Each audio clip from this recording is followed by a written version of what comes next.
जय हिंद प्यारे बच्चों। आज हम क्लास 9th का हिस्ट्री पढ़ रहे हैं और ये आप लोग को पार्ट नंबर 3 चल रहा है। आप लोग को पता होगा आज हम लोग का 3rd डे है।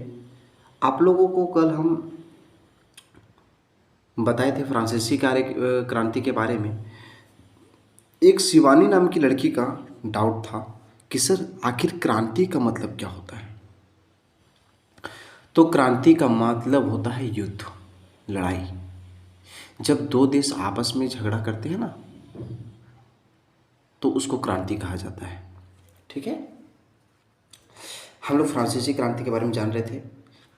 ठीक है, अब हम लोग जानेंगे फ्रांसीसी क्रांति। हम लोग कल यहाँ तक पढ़े थे कि जीविका संकट क्या होता है। जीविका संकट के बारे में हम लोग पढ़े थे। तो आपने देखा होगा कि जीविका संकट का मतलब क्या होता है कि जब किसी व्यक्ति को जीवित रहने के लिए जो साधन है, जो पर्याप्त साधन है, वो अब समाप्त होने के कगार में हो। यानी कि ऐसा स्थिति जिस समय लोगों के जीवित रहने के लिए जो संसाधन होते हैं वो भी कम पड़ जाए, उसी को बोला जाता है जीविका संकट कहा जाता है। अब देखिए जीविका संकट के बाद क्या हुआ था। 6 पॉइंट हमारा क्या हुआ था, टॉपिक पे बात करते हैं। 6 पॉइंट में उभरते मध्य वर्ग ने विशेषाधिकारों के अंत की कल्पना की। मतलब उभरते मध्य वर्ग ने जो मध्य वर्ग था वो सब के विशेषाधिकारों के अंत की कल्पना की। उन लोगों ने कल्पना किया कि विशेषाधिकार को क्यों ना अंत कर दिया जाए, इसकी वो कल्पना की है। 7 पॉइंट, पहले ही कई विद्रोह हो रहे थे। और आखिर पहले भी हम लोग देखें कि पहले भी बहुत सारे विद्रोह हो रहे थे जिनके कारण बढ़ते कर व अकाल था। अब जिसका कारण क्या था, पहले जो युद्ध हो रहा था उसका कारण क्या था, मेन कारण क्या था कि बढ़ते हुए कर, मतलब टैक्स बहुत ज़्यादा बढ़ रहा था और अकाल के कारण क्या हो रहा था, पहले विद्रोह हो रहा था। इनके पास सामाजिक एवं आर्थिक व्यवस्था में बुनियादी बदलाव लाने की कोई व्यवस्था नहीं थी। मतलब इनके पास, किनके पास, मध्य वर्ग के पास, है ना, मध्य वर्ग के पास सामाजिक और आर्थिक व्यवस्था में बुनियादी बदलाव लाने की कोई व्यवस्था नहीं थी। यह कार्य की जिम्मेदारी तीसरे स्टेट की होगी जो समृद्ध एवं शिक्षित है एवं नए विचारों के संपर्क में भी आए। मतलब और यह जो काम था, मतलब सामाजिक और आर्थिक व्यवस्था के जो बदलाव करने का जो काम सौंपा गया वो तीसरे स्टेट को सौंपा गया था। अब तीसरे स्टेट में कौन आए थे, जो निम्न वर्ग के लोग थे, जैसे अदालती कर्मचारी हो गए हैं, वकील हो गए हैं, शिक्षक हो गए, मजदूर हो गए हैं, भूमिहीन किसान हो गए हैं, ये सब आए थे तीसरे स्टेट में। ठीक है, आगे देखिए क्या बोलते हैं, शिक्षित हैं और नए विचारों के संपर्क में आए। 10 पॉइंट क्या बोलता है, 10 पॉइंट में कहता है कि 18वीं सदी, सुनिएगा, 18वीं सदी में एक नए वर्ग का उदय हुआ। फिर से पूछ रहे हैं अभी कौन सी सदी चल रही है, आप लोग मुझे कमेंट करके ज़रूर बताइएगा। अभी कौन सी सदी चल रही है, तो अभी चल रही है कौन सी सदी, आप लोग मुझे कमेंट करके बता दीजिएगा। 18वीं सदी में एक नए वर्ग का उदय हुआ। मतलब 18वीं सदी में ना एक नया वर्ग का उदय हुआ, मतलब कि निर्माण हुआ, जिसे मध्य वर्ग के नाम से जाना जाता है। उसी को बोलते हैं मध्य वर्ग कहते हैं। किसको, जो 18वीं सदी में एक नया वर्ग बना ना, और वही नया वर्ग को कहा जाता है मध्य वर्ग कहा जाता है, जिसमें समुद्री व्यापारी तथा वस्त्रों से काफ़ी संपत्ति अर्जित किए थे। और इसने ये कौन लोगों ने, जो नए वर्ग थे ना, नए वर्ग यानी कि मध्य वर्ग के लोग जो थे ना, मध्य वर्ग के लोग, नए वर्ग जो था वो नए वर्ग को ही क्या कहा जाने लगा, मध्य वर्ग कहा जाने लगा। और मध्य वर्ग जो लोग थे ना, मध्य वर्ग लोग, वो समुद्री व्यापार से और वस्त्रों से काफ़ी संपत्ति अर्जित किए थे। मतलब बहुत सारे संपत्ति वो प्राप्त किए थे। इस वर्ग के साथ ही तीसरे स्टेट में प्रशासनिक सेवा, वकील और पेशेवर लोग भी थे। और इस वर्ग के साथ ही, मतलब इस वर्ग के साथ में ही तीसरे स्टेट में लोग प्रशासनिक सेवा, वकील और कहते हैं पेशेवर लोग भी थे। मतलब इसमें पेशेवर लोग भी थे। आगे पेशेवर, इस वर्ग के साथ ही, मतलब कौन से वर्ग के साथ ही, नए वर्ग के साथ ही तीसरे स्टेट में प्रशासनिक सेवा, तीसरे स्टेट में ना प्रशासनिक सेवा, वकील और पेशेवर लोग भी थे। मतलब कि ये मध्य वर्ग में ना वो तीसरे स्टेट के लोग कौन कौन आए थे, प्रशासनिक सेवा जो देते थे वो लोग आए थे, वकील लोग आए थे, और पेशेवर लोग जिनके पास संपत्ति ढेर सारा था वो लोग भी इसमें मध्य वर्ग में आ गए थे। ठीक है, अब आगे देखिए आगे का पॉइंट क्या कहता है। आगे का पॉइंट कहता है कि सवाल समझिएगा, इनका विचार था कि, किनका विचार था, ये जो मध्य वर्ग के लोग थे ना उनका विचार था, क्या था, इनका विचार था कि समाज में किसी भी वर्ग या समूह के पास जन्मजात विशेषाधिकार नहीं होना चाहिए।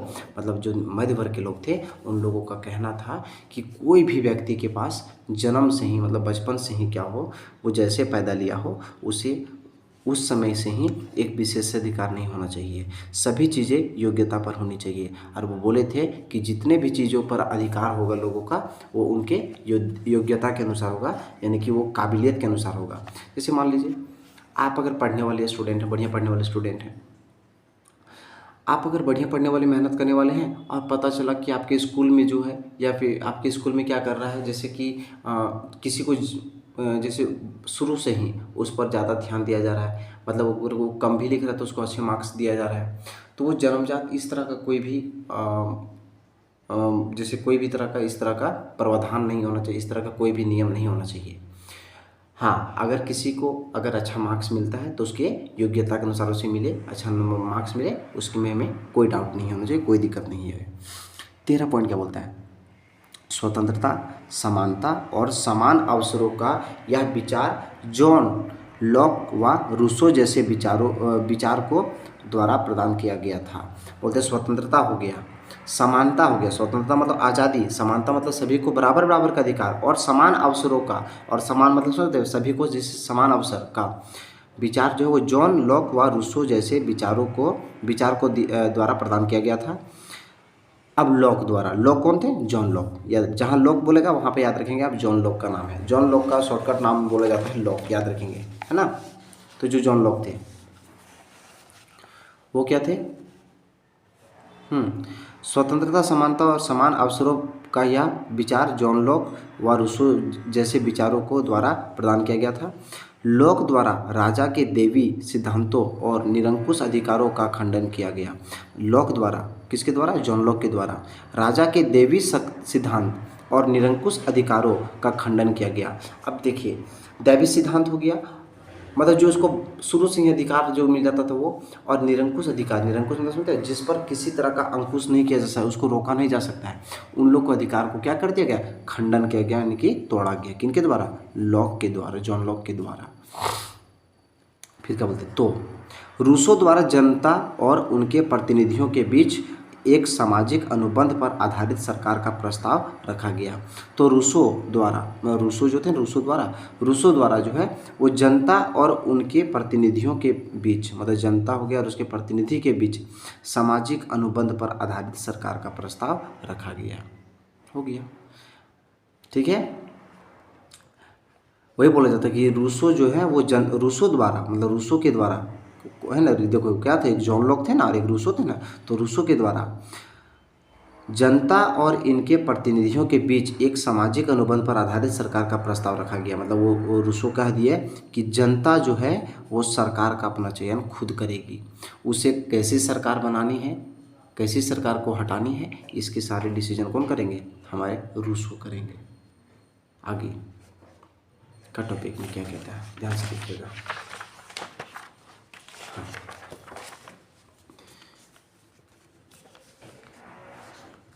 आगे के टॉपिक में कहता है कि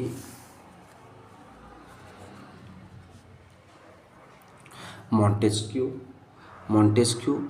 अपनी पुस्तक, मॉन्टेस्क्यू एक व्यक्ति थे, मॉन्टेस्क्यू क्या थे, एक व्यक्ति थे, अपनी पुस्तक the spirit of the laws में सरकार के अंदर विधायिका, कार्यपालिका, न्यायपालिका के माध्यम से सत्ता का विभाजन की बात कही गई। मतलब जानते हैं मॉन्टेस्क्यू एक ऐसे व्यक्ति थे जिन्होंने एक पुस्तक लिखा, क्या नाम था, उस पुस्तक का नाम था the spirit of the laws, याद रखेंगे, the spirit of the laws. एक नामक एक पुस्तक था जिनका लेखक कौन थे, मॉन्टेस्क्यू थे। मॉन्टेस्क्यू उस पुस्तक को लिखे थे। उसमें वो क्या बोले थे, वो बोले थे कि सरकार जो है वो सरकार को 3 भागों में बांटा जाए, है ना। सरकार के अंदर 3 भाग होना चाहिए। कौन कौन, एक विधायिका होना चाहिए, एक कार्यपालिका होना चाहिए और एक न्यायपालिका होना चाहिए। आप लोग को विधायिका के बारे में, कार्यपालिका के बारे में और न्यायपालिका के बारे में हम जब कॉन्स्टिट्यूशन का बुक पढ़ाएंगे ना आप लोगों को, उस समय इसके बारे में पूरा डिटेल समझाएंगे के माध्यम से सत्ता का विभाजन की बात कही गई। वही तो बताइए, एग्जाम में पूछेगा कि the spirit of the laws नामक पुस्तक के लेखक कौन थे, तो आप लोग बोलिएगा मॉन्टेस्क्यू। ठीक है। फिर आप लोग को ये पूछ सकता है कि द मॉन्टेस्क्यू जो है the spirit of the laws नामक पुस्तक में सरकार के कितने भागों, कितने के माध्यम से सत्ता का विभाजन की बात कही की, तो 3 भागों में। कौन कौन, एक विधायिका, एक कार्यपालिका और एक न्यायपालिका के माध्यम से। इसी मॉडल की सरकार अमेरिका में बनी, मतलब यही मॉडल का सरकार जो अमेरिका में बना, है ना, जब उसके 13 प्रांतों ने खुद को ब्रिटेन से स्वतंत्र घोषित किया था। जब अमेरिका के, जो देखिए अमेरिका भी गुलाम था, किसके अंदर था अमेरिका, अमेरिका के ऊपर कब्जा कौन किया था, ब्रिटेन किया था। लेकिन जब अमेरिका के लोग जब ब्रिटेन से अपने आप को आज़ाद किया ना, मतलब देखिए अमेरिका के 13 राज्य जो हैं वो अलग हो गए, किनसे, ब्रिटेन से। मतलब ब्रिटेन उसके ऊपर कब्जा कर लिया था, लेकिन ब्रिटेन से कब्जा किया तो ब्रिटेन से वो लड़ झगड़ करके क्या किया, अपने आप को अलग कर लिया, यानी स्वतंत्र कर लिया, यानी आज़ादी कर लिया। कितने राज्य मिल करके, 13 प्रांत मिल करके। तो वो सब क्या किया, इसी मॉडल पर सरकार बना दिया। मतलब 13 प्रांत जो थे ना, मतलब अमेरिका के जो 13 गो प्रांत थे, अमेरिका के 13 गो जो राज्य थे, वो क्या किए, खुद के सरकार में क्या किए, वो 3 भागों में बांट दिया अपने सरकार के माध्यम से। मतलब सत्ता का विभाजन 3 तरह से कर दिया, एक विधायिका, एक कार्यपालिका और एक न्यायपालिका। बाद में अमेरिकी संविधान ने दी गई व्यक्तिगत अधिकारों की गारंटी फ्रांस के विचारों के लिए प्रेरणा का स्रोत बना। और बाद में अमेरिका के जो संविधान ने दी गई व्यक्तिगत अधिकारों की गारंटी जो है, मतलब कि जो ब्रिटेन की, अमेरिका की जो सरकार थे, वो अपने लोगों को जब वो व्यक्तिगत अधिकारों की गारंटी दिए तो फ्रांस के विचारों के लिए प्रेरणा का स्रोत बन गया। तो फ्रांस जो है वो इससे क्या सीखा, अमेरिका से क्या सीखा, कि हम भी अपने देश को क्या, अपने लोगों को क्या दें, व्यक्तिगत अधिकार दें, यानी कि प्रत्येक व्यक्ति को एक अपना अधिकार दें, है ना, सभी को अपना अपना अधिकार दें। फिर क्या बोलता है, हाँ, दार्शनिकों के विचारों पर, जो दार्शनिक थे, दार्शनिकों के विचारों पर आम जगहों पर क्या चर्चा होती थी, कि यही विचार अखबारों एवं पुस्तकों के माध्यम से लोगों तक पहुंचते थे।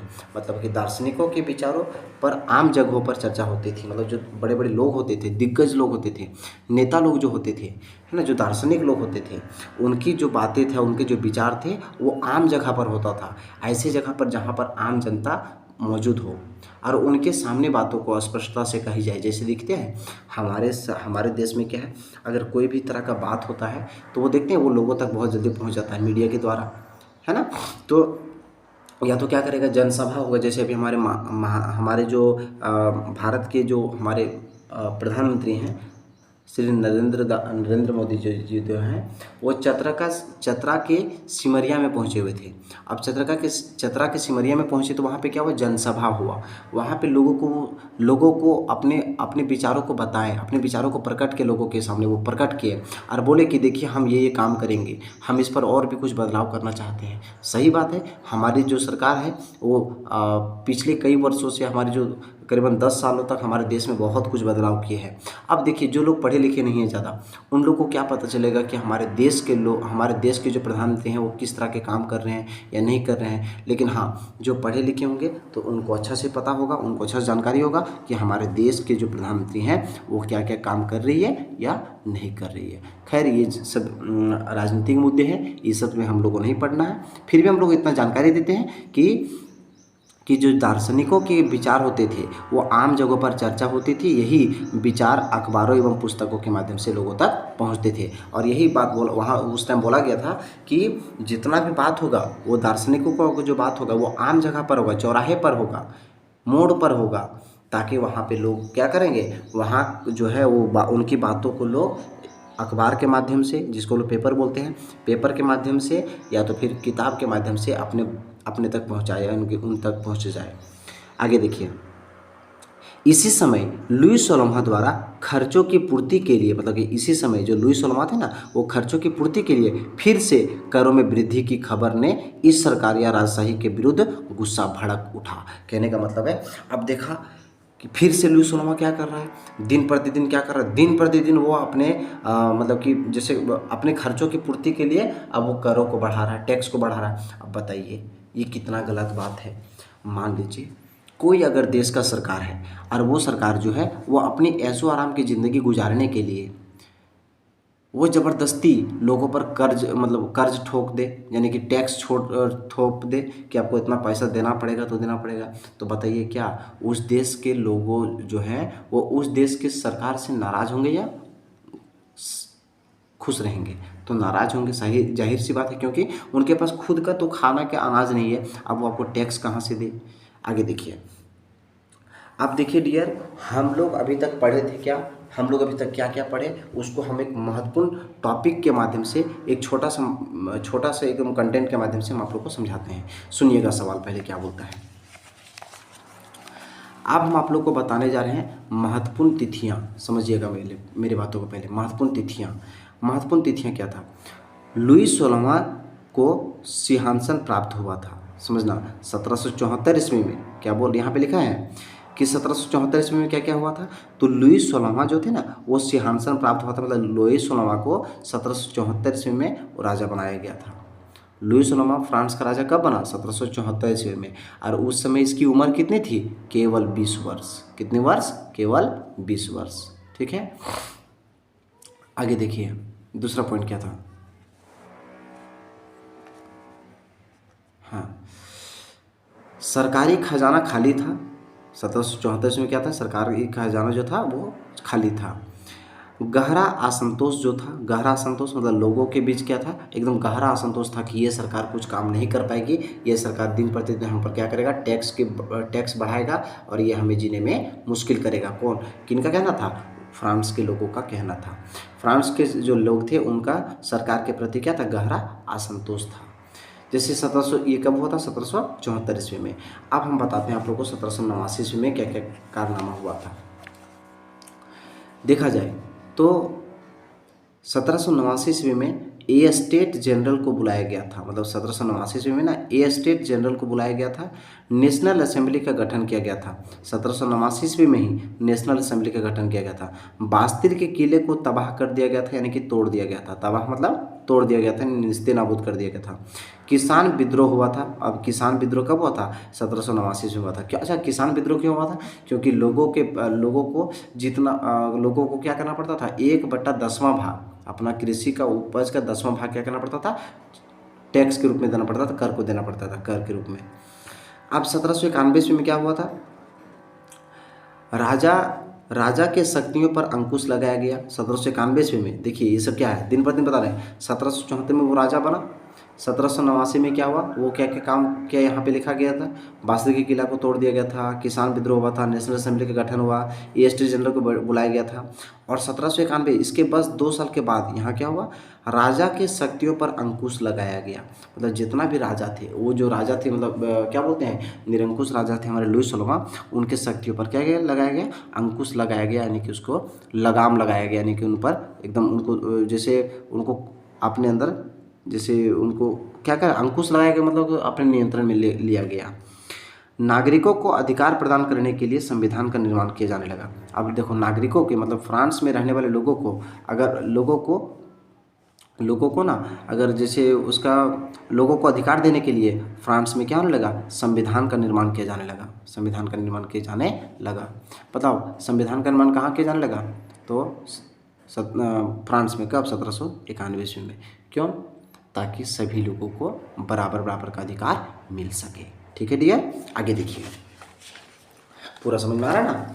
ठीक है, अब आगे देखिए, हम लोग जानते हैं कि क्रांति की शुरुआत क्यों हुआ था। आखिर आप लोग बोलेंगे सर आखिर क्रांति हुआ था, फ्रांसीसी क्रांति हुआ, हम मान रहे हैं फ्रांसीसी क्रांति हुआ, तो लेकिन क्रांति होने का कारण क्या क्या था?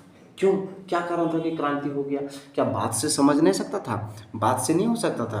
तो देखिए हम बोलते हैं लुईस 16वां ने कर क्यों बढ़ाया। आखिर हम लोग जानेंगे कि क्रांति क्यों हुआ था। तो क्रांति हुआ था कि कर बढ़ाने के कारण, लड़ाई झगड़ा जो हुआ कर बढ़ाने के लिए, क्योंकि लोग जो है उनके पास खुद का अनाज नहीं है, अब वो सरकार को कैसे कर दे, टैक्स कैसे दे।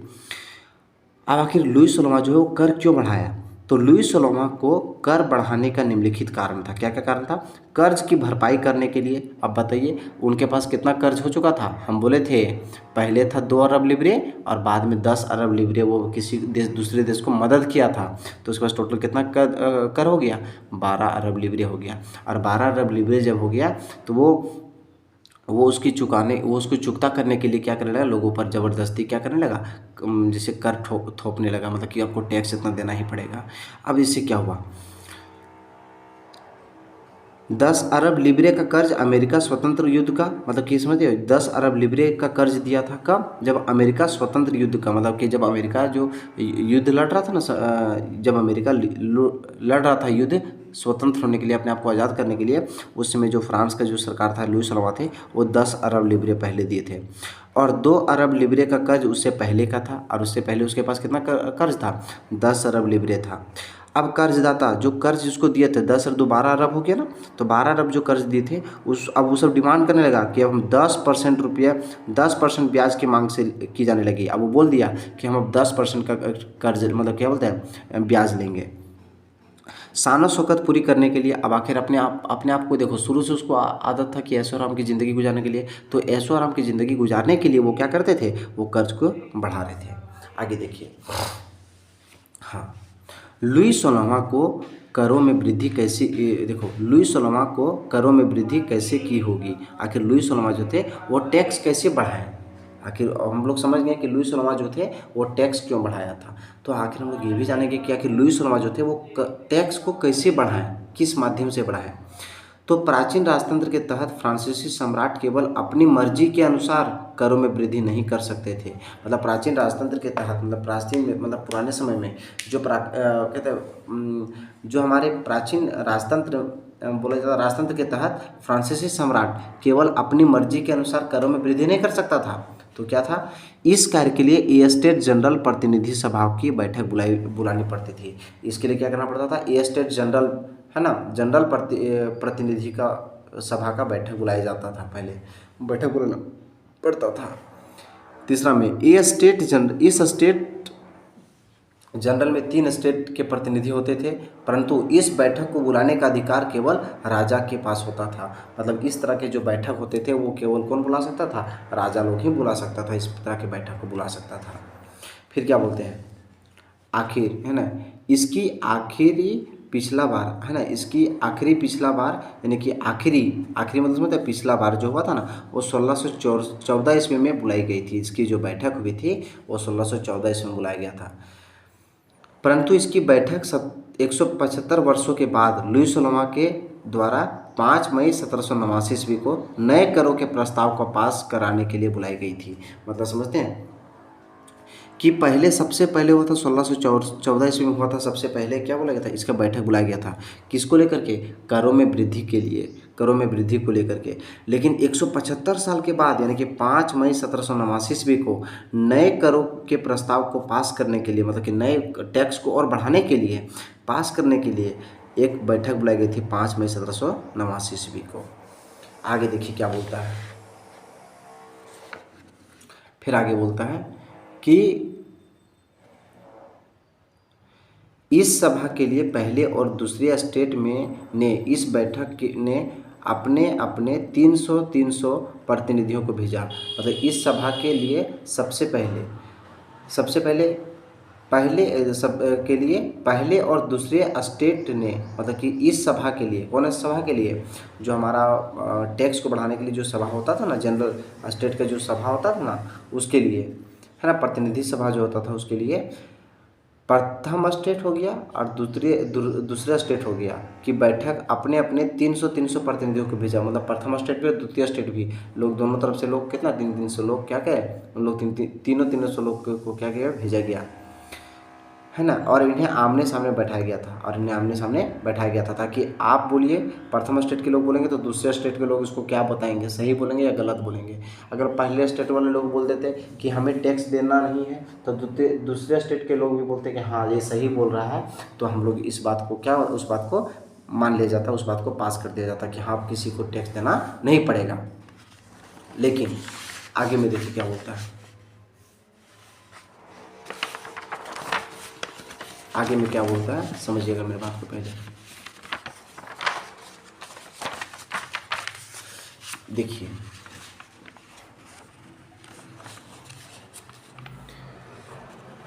हाँ,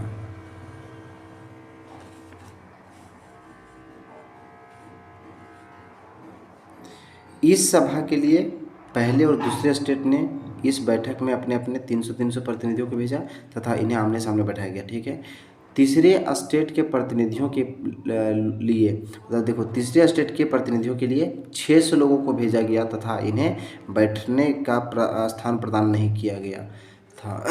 मतलब कहने का मतलब है, प्रथम स्टेट और द्वितीय स्टेट, दोनों स्टेट के लोगों को 300 लोगों को बुलाया गया, लेकिन तीसरे स्टेट के प्रतिनिधियों के लिए, मतलब तीसरे स्टेट के जो प्रतिनिधि थे उनके लिए 600 लोगों को भेजा गया, इन्हें बैठने का स्थान प्रदान नहीं किया गया था, और इन्हें पहले ही दूसरे स्टेट के लोगों के पीछे खड़ा किया गया था, और इसे पहले ही पहले और दूसरे स्टेट के लोगों के पीछे खड़ा कर दिया गया। किनको, ये जो तीसरे स्टेट के लोग जो थे ना, 600 लोग को, पहले स्टेट के लोग 300 गए थे, दूसरे स्टेट के लोग 300 गए थे, और तीसरे स्टेट के जो लोग गए थे वो टोटल 600 लोग गए थे, और इन लोगों को बैठने का जगह नहीं दिया गया था, इन लोगों को पहले स्टेट और दूसरे स्टेट के लोगों के दोनों के पीछे खड़ा कर दिया गया था। आगे देखिए फिर क्या बोलता है, फिर बोलता है डियर कि आखिर हम लोग जानेंगे कि तीसरे स्टेट के प्रतिनिधियों के मुख्यतः समृद्ध एवं शिक्षित वर्ग था। तीसरे स्टेट के प्रतिनिधियों में मुख्यतः समृद्ध और शिक्षित वर्ग थे, और तीसरे स्टेट के लोग जो थे, तीसरे स्टेट में लोग जो थे वो कुछ लोग पढ़े लिखे भी थे, कुछ लोग शिक्षित थे, कुछ लोग ज़्यादा दिमाग से चंड थे, क्योंकि किसान और कारीगर एवं औरतों का प्रवेश का प्रतिबंध था। क्योंकि किसान हो गया, कारीगर हो गए और औरत हो गया, इसमें से इस बैठक में जो 600 लोग गए थे इसमें से तीसरे स्टेट में, उनमें से महिला नहीं थी, किसान नहीं थी और कारीगर लोग नहीं थे, लेकिन जो ज़्यादा पढ़े लिखे थे और समृद्ध लोग थे उनको यहाँ पे बैठने का, उनको जाने का, अंदर घुसने का अधिकार था, उनको मान्यता मिला था। परंतु इसकी मांग को उठाने के लिए 4000 पन्नों की सूची बनाई गई थी। 40,000, कितने, 40,000। परंतु इसकी मांग को उठाने के लिए 40,000 पन्नों की सूची बनाई गई थी, जिसे तृतीय स्टेट के प्रतिनिधियों अपने साथ लाए थे। अब जो देखो, जो तीसरे स्टेट के लोग जो थे ना, वो अपने साथ लाए थे कि 40,000 पन्नों का एक सूची लाए थे कि आखिर किस तरह का घटना घटता है हमारे स्टेट में, हमारे वर्ग में, तो इसके बारे में वो सरकार को दिखाना चाहता था। आगे देखिए, अब हम लोग कल पढ़ेंगे स्टेट जनरल के बारे में, कल हम लोग पढ़ेंगे। उसके बाद हम लोग कल पढ़ेंगे मिराब्य सीओ के बारे में पढ़ेंगे, मिराब्य के बारे में पढ़ेंगे। तो देखो डियर, आज हम आप लोगों को यहाँ तक बता दिए, आप लोग यहाँ तक क्या कीजिए, देखिए हम आप लोग को बार बार बोल रहे हैं, जितना भी नोट्स आप लोग बना रहे हैं वो नोट्स को एकदम सुंदर ढंग से बनाइए। ऑनलाइन में चेक तो आप लोग का हो ही रहा है, कृपया करके प्रतिदिन चेक करवाइए सभी कोई, और इसको कोशिश कीजिए रीडिंग डालने का, जितना रीडिंग डालिएगा उतना आपके लिए बेहतर होगा। तो ठीक है डियर्स, आज यहीं तक, मिलते हैं नेक्स्ट वीडियो के साथ। थैंक यू वेरी मच, जय हिंद।